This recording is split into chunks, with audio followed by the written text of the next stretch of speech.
Chaque vendredi, entre 12h30 et 13h, Interaction, une émission interactive, une gestion transparente. Posez-nous toutes vos questions. Challengez Hubert Tassin, notre analyste, et Thomas Louis, notre gérant. On a vu un marché au-dessus des 5000, un portefeuille qui a pris en fait un petit coup dans l'aile avec Total et Sanofi qui n'étaient pas chez nous, puisqu'on a choisi de se décorréler. Hubert, on revient sur cette radiographie finalement de ce portefeuille. On va le revoir s'afficher, ce portefeuille Interaction. 9% de téléphone, 8% d'assurance, encore un peu trop de services publics à votre goût? Oui, c'est un portefeuille qui a évolué, qui a beaucoup évolué depuis le lancement le 24 octobre. Il ne s'est pas seulement très fortement valorisé, il a aussi beaucoup évolué, mais on est encore une fois dans le marché est monté très vite et le tournant des concepts, ce n'est pas quelque chose de facile à attraper. Alors, je voudrais juste commencer la rubrique conseil en parlant de l'interview qu'a donné le patron d'Eurazeo, Patrick Sayer, à investir.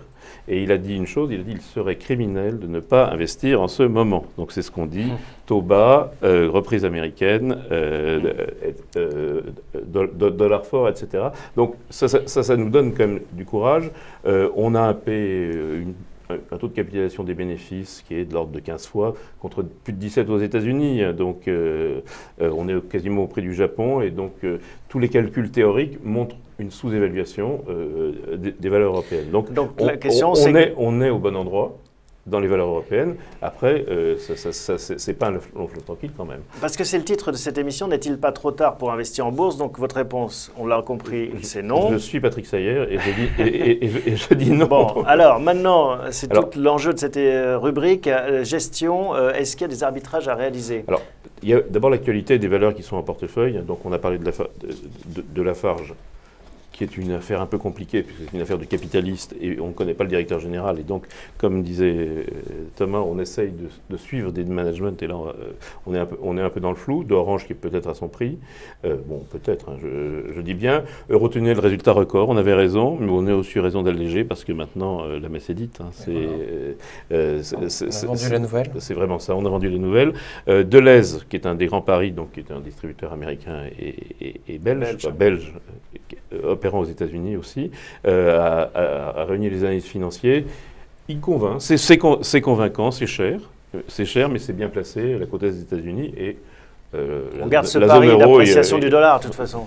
On a encore un. D'abord, on a dit qu'il y avait encore un petit tiers probablement à prendre sur la baisse du dollar, ce qui aura quelque impact sur Deleuze probablement. Et ensuite, on a toujours un potentiel au moment où je vous parle de 10% sur le titre, malgré l'appréciation qu'on a connue. Donc on le garde en portefeuille. 10%, il faut les prendre. Il faut les prendre. Alors Bolloré a publié un résultat en nette baisse. Bon, l'année dernière, ils avaient vendu une part de Aegis, la centrale d'achat Carat, mais annonce le doublement de son dividende. Il y a un petit effet pétrole, évidemment, dans toute l'activité, une hausse du résultat opérationnel. Ce qu'on a vu, c'est que ça n'a pas baissé longtemps, ça a baissé de 6% à l'ouverture et c'est quasiment à zéro après. Et voilà, donc ça tombe bien parce que on en a 2%. Parce qu'on en avait, qu'on a aussi du Vivendi dans le giron de toute cette histoire. Alors là, vous n'êtes pas d'accord sur Vivendi. On va pas refaire le match. Et on a du Havas qui a publié des bons résultats. Exactement. Donc, on n'a pas d'Havas en portefeuille. Oui, via Bolloré. Via Bolloré. Voilà. Alors, et on revient justement, grâce à Hubert, à ce thème de la publicité, qu'on va pouvoir, parce que on est en train de lire dans les chiffres que ça se redresse effectivement. Donc on va pouvoir à nouveau se concentrer sur ce secteur de la pub très cyclique. Visiblement, les budgets sont là et ça va nous permettre parce que les résultats d'Havas étaient quand même particulièrement bons, ça va nous permettre probablement de regarder quelques titres. Alors c'est quoi les titres dans la publicité? Parce que c'est celui qui a le plus gros effet de levier sur le dollar. C'est-à-dire qu'Havas a des plus grosses marges en Europe qu'aux États-Unis, et c'est l'inverse pour Publicis. Et ils sont plus numériques mais aussi. Mais après, il y a une question de prix aussi. C'est pas. Alors, nous ferons peut-être un peu des deux, parce qu'on peut.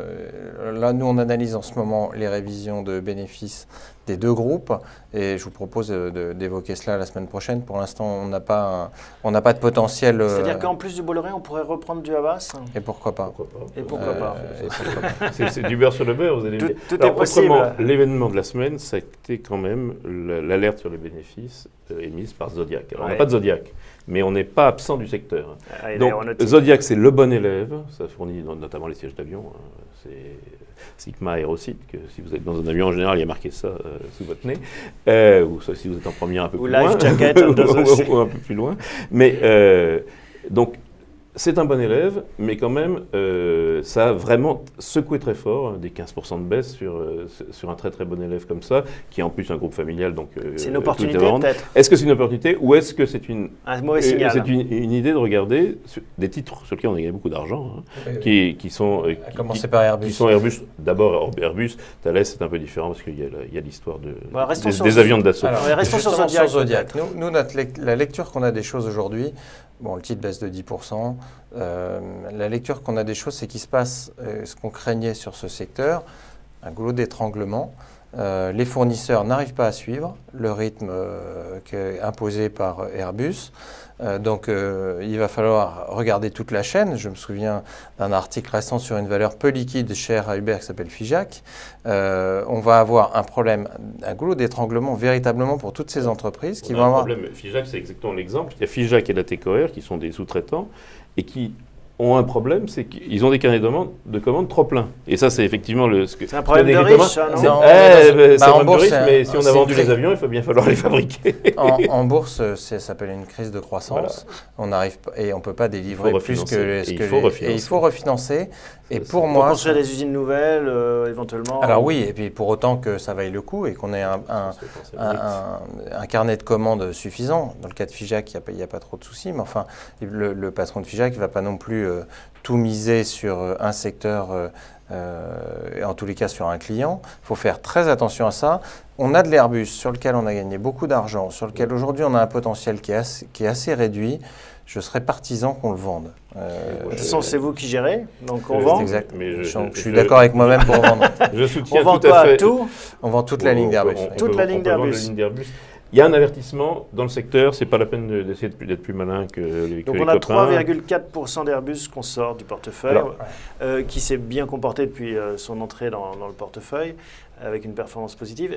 Mais je reviens sur Zodiac. Est-ce que du coup on profite de ça ou si, finalement c'est ce même raisonnement de se dire ça risque de coincer à des... Non, parce que si on n'en sait pas plus, Oui. il va bien falloir que Zodiac annonce des investissements en face. Au moment où on parle... Donc on reste à l'écart. Oui, je pense que c'est plus prudent de rester un petit peu à l'écart, de laisser le titre vivre sa petite Voilà crise. pour le secteur aéronautique. What else? Alors, je remarquais que pour des raisons de très bonne performance, liées à la très bonne performance d'Unibail, on était sous-investi en valeur immobilière et que c'est vraiment quelque chose qui est gagnant parce qu'il y a du rendement et que tout le monde va chercher du rendement et qu'il y a des taux d'intérêt Vous bas. pensez à et quoi? que, À qui? alors, bon, si vous voulez, le secteur immobilier en Europe, il n'est pas gigantesque. Hein. Les spécialistes des centres commerciaux, ils sont chers. Ils sont chers tous les deux. Hein. C'est Unibail et Klépierre. Oui, ils sont chers tous les deux. Les deux stars, entre guillemets. Donc on est déjà dans Unibail. Sachant qu'Unibail, encore une fois, a une politique de clients remarquable, un portefeuille client qui est magnifique. exemplaire, bénéficie à plein de la baisse des taux, une belle rotation du portefeuille, plus intéressante de mon point de vue que Klépierre. Voilà. Alors, comme je le disais, il y a un centre commercial, je le cite toujours comme les Oui, centres ADP. commerciaux, c'est Aéroport de Paris. Il faut le surveiller parce que, encore une fois, il n'y aura pas de bonnes nouvelles. Il n'y aura pas de bonnes nouvelles avant qu'ils aient Thomas. conclu leur contrat de service public, entre guillemets. On va attendre on ce attend contrat en question. Faire des paris sur le service public en ce moment, c'est un gros pari. Mais en revanche, le centre commercial est magnifique. Oui, C'est remarquable. étonnant, ça, remarquable et un des plus fréquentés. et par des gens qui ont de l'argent. Exactement. Ça, c'est- Et vous aimez bien les entrepôts Argan? Oui, j'aime bien l'idée de l'entrepôt en reprise économique. Alors, Et vous Argan, aimez bien- Argan, c'est la même chose qu'Unibail, sauf que c'est beaucoup plus petit. Ils n'ont que des très très grandes signatures. Hein. C'est vraiment, c'est une boîte familiale. C'est Une valeur un moyenne. investissement vers les valeurs moyennes. Donc, et il faut qu'on contrebalance les valeurs moyennes dans l'ambiance générale. Je pense que les valeurs moyennes dans le prochain tournant, mais qui sera peut-être dans 3 mois ou dans 6 mois, vont creuser l'écart. Et en tout cas, certaines vont creuser l'écart avec les grandes valeurs. Thomas, Argan? Trop petit. Ça énerve Hubert, mais j'ai un problème de liquidité sur ce titre. On n'exclut pas effectivement de rentrer dedans. Encore une fois, je préfère être sur Unibail, quitte à renforcer Unibail, pourquoi pas. Mais au moment où on parle... Je disais, moi je crains qu'il y ait des problèmes de liquidité sur les grandes valeurs, plus que sur les petites. Oui, là-dessus, vous n'êtes pas d'accord. Hein. Vous mais pensez bon, que ça peut avoir des goulots d'étranglement, les grandes valeurs. Il peut y avoir des gros... Parce que les petites valeurs, de toute façon, il n'y a pas de market maker, il n'y a pas de gens qui font les cours dans les banques, alors que là, le fait que les banques n'aient plus le droit de prendre de risques, grosso modo, de contrepartie, va jouer sur des grandes valeurs au moment des retournements. Alors on n'y est pas, le retournement sur l'immobilier et surtout sur les centres commerciaux, on n'y est pas parce que la croissance de la consommation en Europe, hein, on va pas jouer. Donc sur l'immobilier, on ne touche à rien pour l'instant. Il faut guetter l'immobilier, c'est-à-dire qu'on ne peut pas être absent de ce secteur, je pense. La dimension très service public aussi de ce portefeuille avec du Veolia, de l'Iberdrola. Moi, je trouve que ces valeurs-là ont été plutôt des valeurs de la baisse des taux, voilà, de la recovery, et aujourd'hui, on y est. Donc, on est probablement... Il n'y a pas de drame, bien sûr. D'abord, on n'est pas service aux collectivités, pour reprendre le terme exact. Oui. On est sorti d'EDF et GDF pour des raisons stratégiques pures d'administration des prix qui sont de temps en temps une hérésie, ou de décisions politiques qui vont à l'encontre de ce qu'on estime être une bonne gestion. La politique de dividendes, par exemple, d'EDF, qui aide l'État à financer son déficit, on ne peut pas calquer la politique d'une entreprise, et notamment des dividendes, sur des besoins d'un État. C'est pas raisonnable, donc ça, on en est sorti. Que ce soit Veolia d'un côté ou, j'ai oublié Iberdrola. Iberdrola est vraiment dans une histoire de recovery, et elle avait été très attaquée en Espagne au moment de la crise. On est en train de reprendre une bonne partie de la baisse, et ça profite au fond, tant mieux. La politique des taux d'intérêt bas va continuer, donc on aura la quintessence de tout cela dans l'année qui vient, et probablement qu'on allégera. Je rappelle que ces valeurs nous permettent en mode 3, d'encaisser les coûts. D'encaisser les coûts. Et je rappelle qu'en mode 3, parce qu'on ne s'en souvient pas, mais il y a un an, on a perdu 10% en un mois. On n'est pas à l'abri d'une correction violente. Voilà, donc tout le monde la donne, cette correction. Moi, je dis simplement que le portefeuille est armé pour y résister. D'accord. Hubert, quelles sont les autres idées, pistes que vous regardez? Il y a aussi un autre secteur dont on est absent, aussi notamment pour des questions de prix, même si pour Sanofi c'est une autre raison, c'est le secteur de la santé. Donc il faut qu'on s'interroge. Revenir sur Sanofi, c'est très compliqué, parce que Sanofi a déçu sur le diabète, qui est son truc central. Donc avant qu'un nouveau patron, quel que soit le prix de son embauche, vienne nous expliquer que ça va mieux, c'est difficile.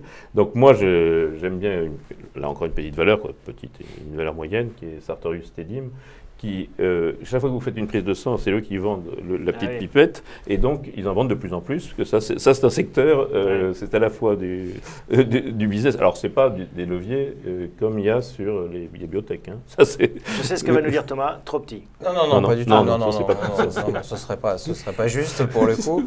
Simplement, le problème qu'on a, c'est qu'aujourd'hui, dans notre mesure de potentiel, on n'a pas de potentiel sur le titre. Je pense que les révisions des chiffres ici, des chiffres en ce moment, devraient nous donner probablement un peu d'upside ou de potentiel supplémentaire.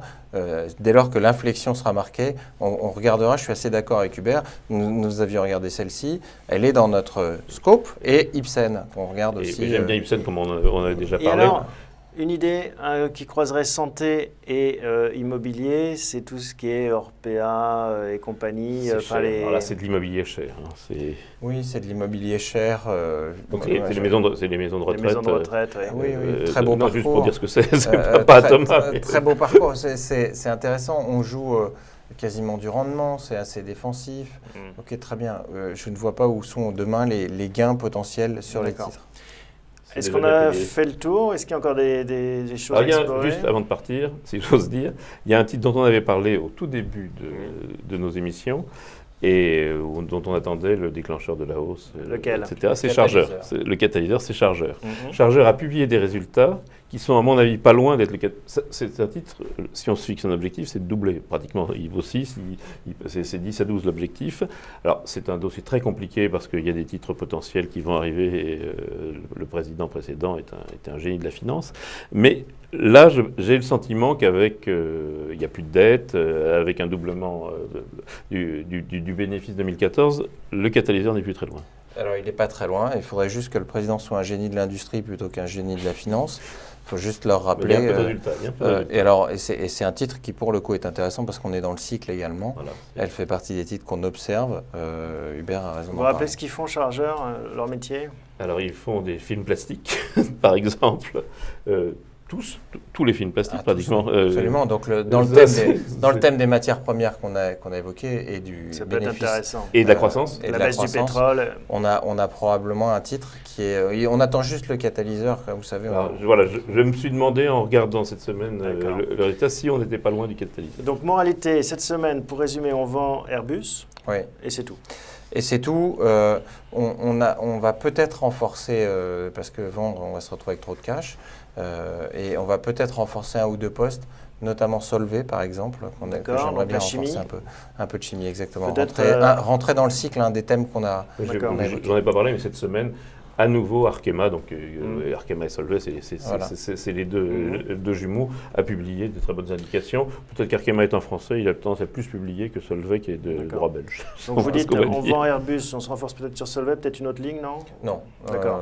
Et on regarde la publicité, Havas et Publicis. Exactement. Ok, merci messieurs, c'est très clair. Merci à vous tous pour votre fidélité. On se retrouve la semaine prochaine, même endroit, même heure.